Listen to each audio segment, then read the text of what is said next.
Hey, welcome to Pass or Play. All right, we're reviewing Queen Sugar episode 4, season 7. This is the final season. Um, Currently on, Oprah's own channel. All right, actually, I would say so. To me, I would say so far, this is like, I really like this episode. I don't know, there was just a more like, I think like a more happier tone to it or something. The other episodes kind of have had like a kind of like a sad tone. This one had more of a more joyous tone towards the end, and a little bit maybe more throughout. Still drama going on. I don't know. Just something about this episode that just seemed a little bit more like happier. I don't know. Maybe let me know what you guys think. But so we open up. Darla is teaching Ralph Angel how to float, how to swim. She's teaching them, and that's really basically it. She's like, don't let me fall. She's like holding them in the water as he's like floating. They kiss and whatnot, whatever. So then we go to, now they're back at home, and Blue has gotten in some kind of trouble at school, and Darla has to fly down there to speak with the principal. And Ralph Angel lets Darla know, she can take, she can go. She doesn't have to worry. He'll take care of the baby. He's got it. He'll keep track of all their like mommy and me classes and all the scheduling things. Basically he can handle it if she's gone. And so she leaves. Then next we go to Billy walks in on her dad Prosper and Sandy. They kind of coming out the bathroom, kind of being a little like frisky, flirting a little bit. And she's like, I can come back.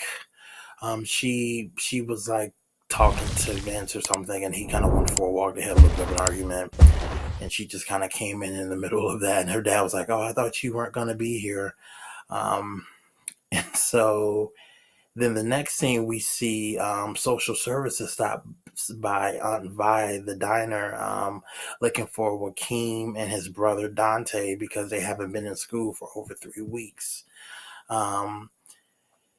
And it turns out that Joaquin, mom has been taken by, ICE, the government, and she's been deported back to Mexico.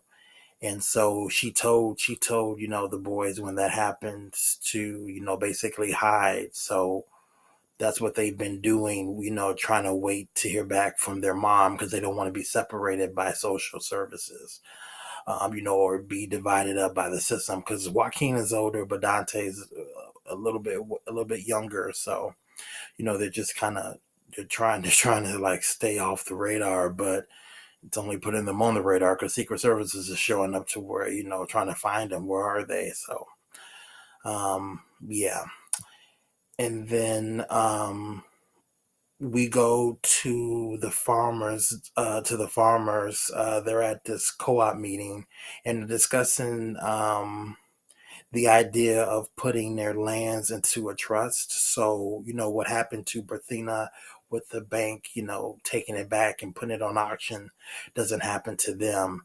And so some of the farmers are like hesitant, like I don't want to put my land in a trust. My family has owned it for all these generations, and Mo is there. And she's like, that's a good idea, and it will protect your land from the banks if you do it in a trust. And then also, too, Ralph Angel suggests that at the bank's auctioning tomorrow of, Miss Perthina's land, that the farmers bid against one another to block out other bidders to get her land back, and that the co-op has enough money, they finally have enough collective funds to actually pull it off. Teamwork make the dream work, but he's like, and again, some farmers are hesitant against that too, but they all agree, to do it to help Miss Berthina try to get her land back. And then so now we go over to Micah.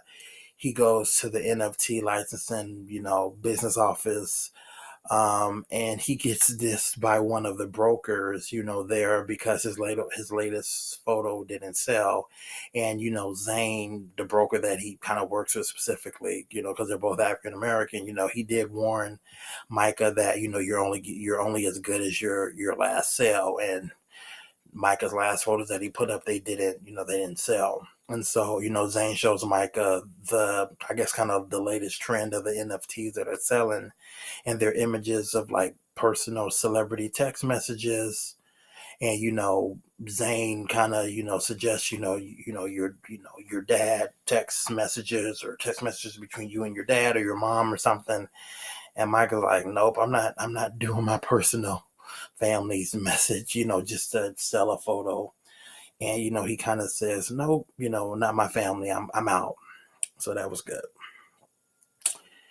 And then so now later on we're back at the diner, and again, Joaquin lets Vi know what happens with his mom, and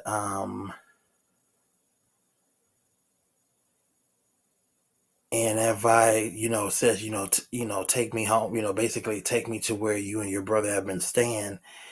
And so Joaquin takes Anvi, over to his home, and he calls his little brother Dante to come out, and she can see that Dante also has a black eye. Apparently, he got hit in the eye from some bully at school. But she's like, "Do you have any other family?" And they're like, "No." So she Anvi says, pack up what you need. You're gonna come and stay with me, until your mother gets back. Um, and so then now we go to Ralph Angel. He's going to this mommy and me class that Dollar usually does with her and Baby True, but he goes and he runs into his friend Torin. They catch up on life events. They're the only two black fathers there, with the other mothers. Um, Good scene.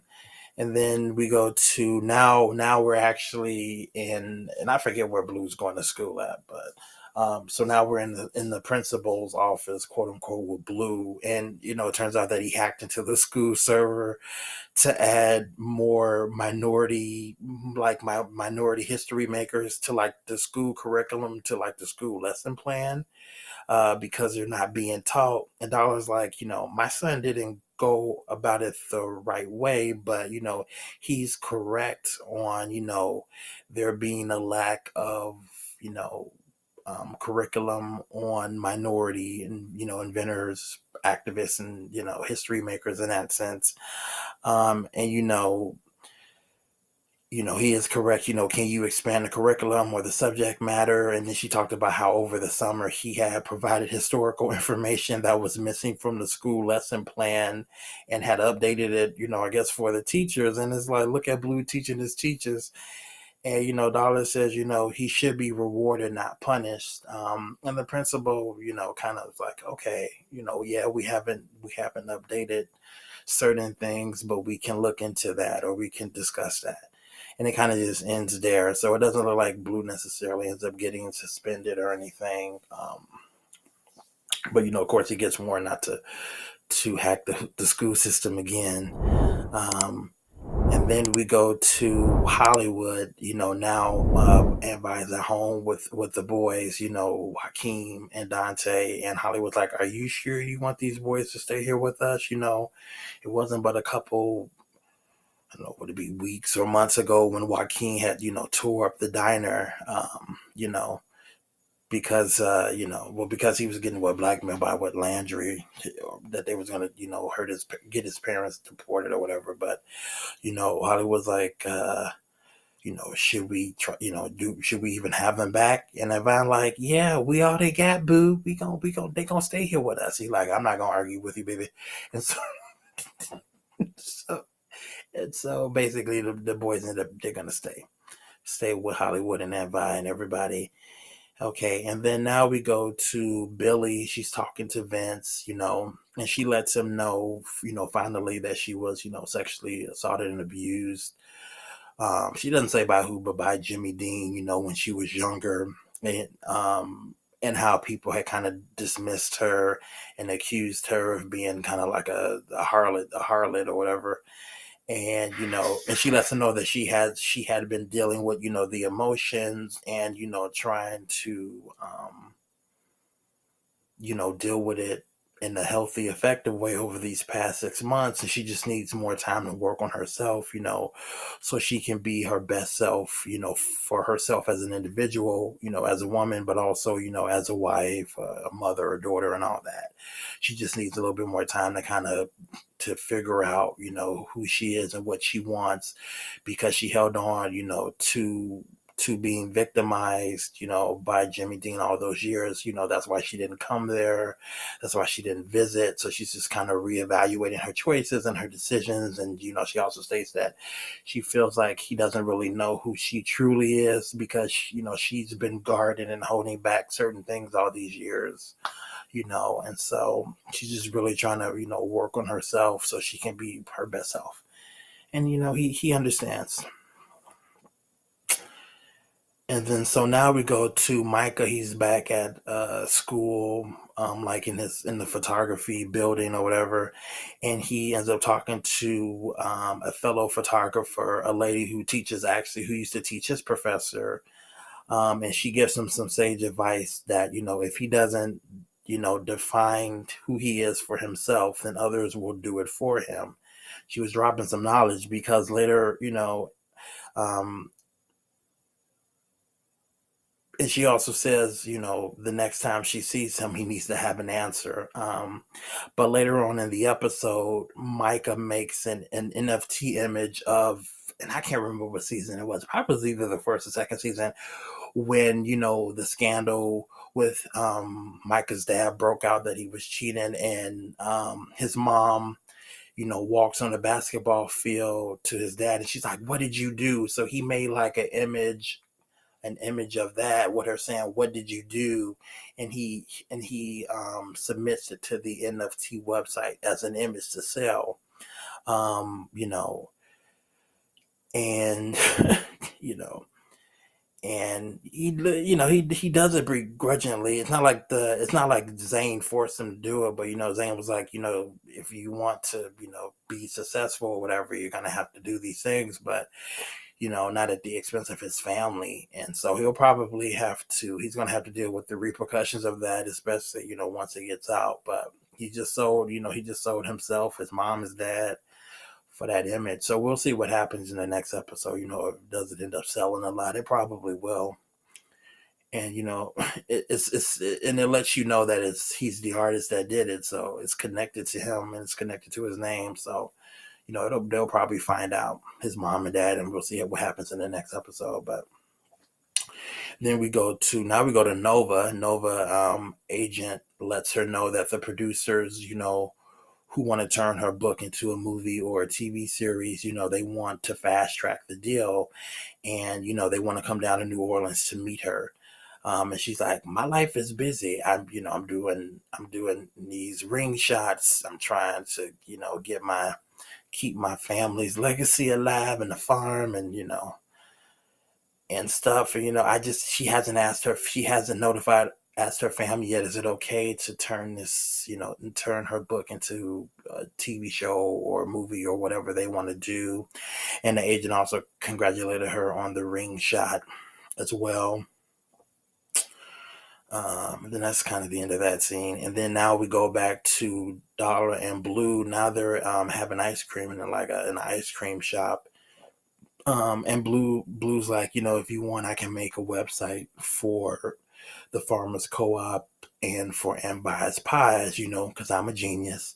And he didn't say that, but he basically is at this point. Once they say he was teaching the teachers, I'm like, this guy. I mean, they told you he was really smart, but like, yeah, he's like super smart. But he's like, "I don't need money. Buy can pay me in pies." And then as they're sitting down eating ice cream, this lady walks into the like the cafe that they're in, or the coffee. I mean, the ice cream shop that they're in, and she's like, "Dollar, is that you?" And it's like an old college roommate or classmate. And she asks, she says hi, and she asks Blue, how old are you? And Blue's like, I'm 11. And then Dollar tells Blue to go get some sprinkles. And then her roommate or classmate is like, he really looks like Chase. We thought you guys had dated for a moment. And Dollar's like, no, I'm Mrs. Bordelon, and Blue is the son of Ralph Angel. And the roommate lets her know that Chase is like running for office or something currently. And Darla's like, yeah, no, I don't talk to him. She basically said that he slept with her when she was unconscious, so he raped her apparently, and I guess it's when they were in college. So she's like, no, I don't, you know. And since this is the last, and it kind of ends there, but I'm thinking maybe we will finally end up meeting who this Chase guy is. At first, I thought, maybe he was like, from her, like, being in crack houses kind of days, that it was like maybe some rando,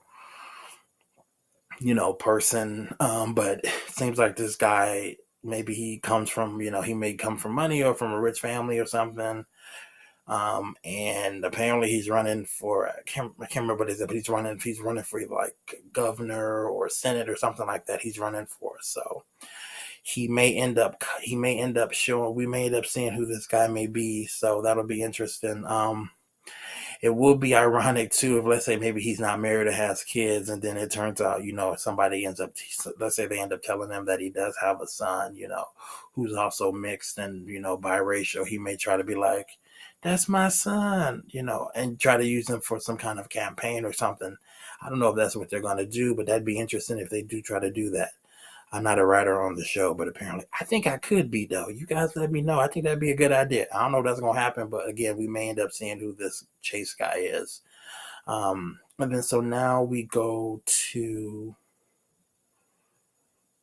at the bank auction.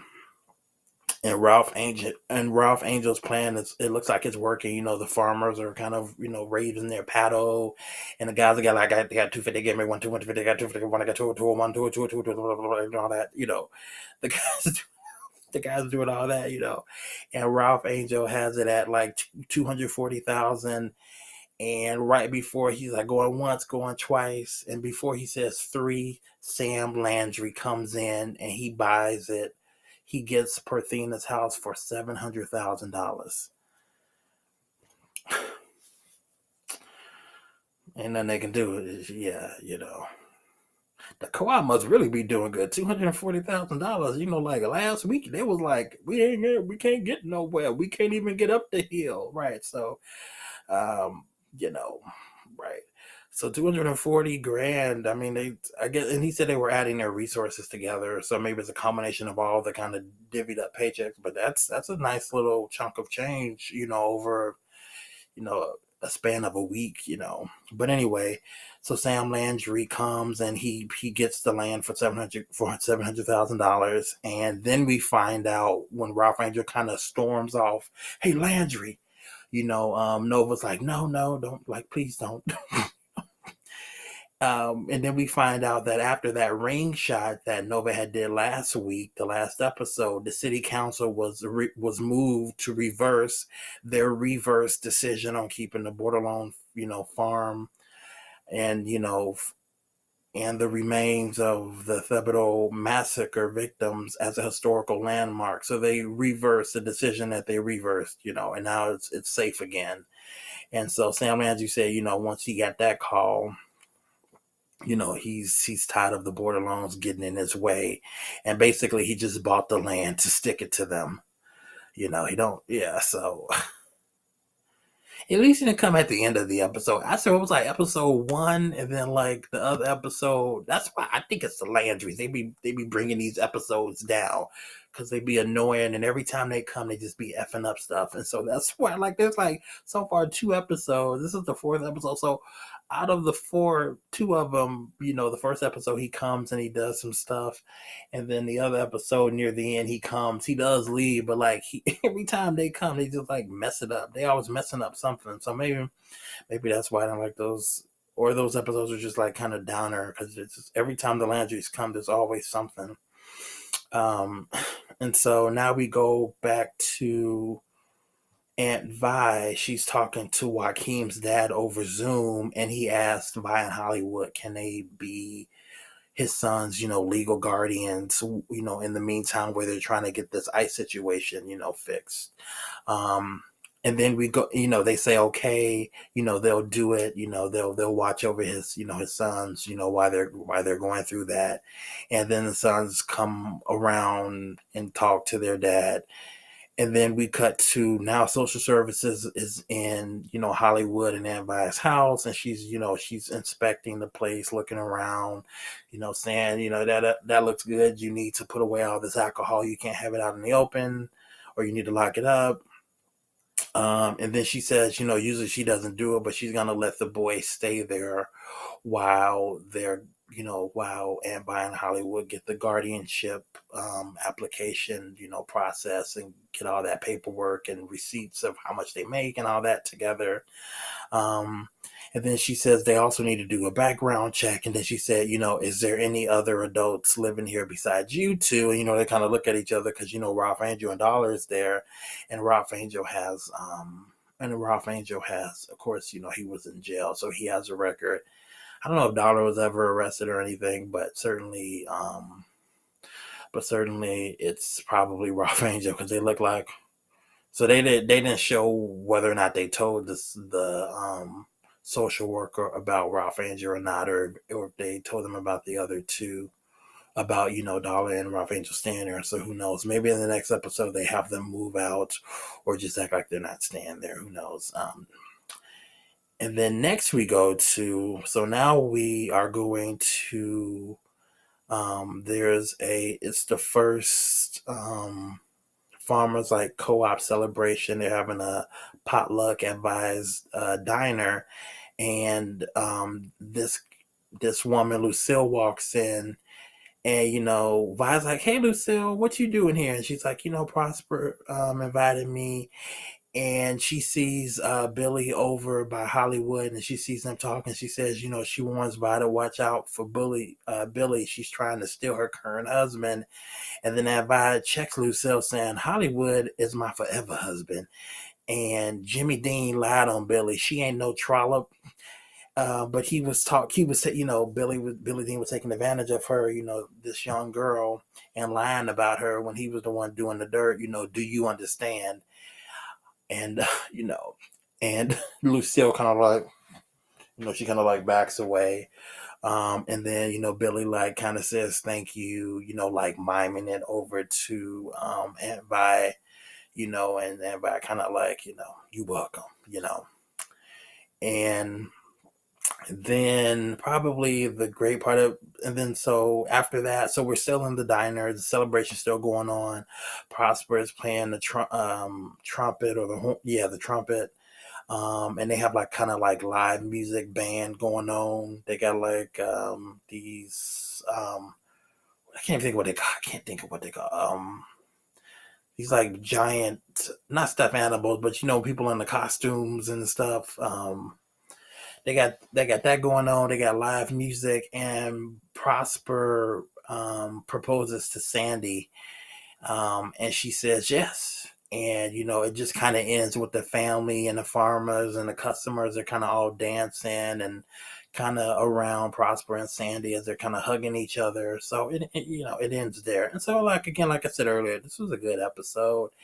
It was like a more uplifting kind of tone to the episode. I don't know. I feel like some of the other episodes were just kind of like sad and depressing. I don't know why. This episode was like really kind of happy and joyous. I mean, it also too, it did end on a good, like, happy note. Um, It kind of did last episode because it was doing the ring shot, but Landry showed up, so you just like, and then he just kind of like walked. I don't know. Every time, yeah, they be dragging the episodes down to me, but let me know what you guys think in the comments below. If you like this, hit the like button. Please subscribe. Trying to grow my channel. I'm trying to get 1,000 subscribers by the end of the year, hopefully. So, subscribe if you're not already subscribed. Press the like button if you like the review and the recap, and comment below if you want to comment on anything I said or any speculations you think is going to happen in the season. I'm not exactly sure how many episodes they're going to do. Some, it usually ranges from like 10 to 13. Sometimes it could be a little bit more. I don't really know how many episodes we have left. So we're only on episode 4. So we still got, another, at least a good 6, 6 more episodes left, depending on how many they're doing. But so far, so good. I think this is probably the best episode so far out of this season as of, so far. So yeah, either way, I will see you all later for the next review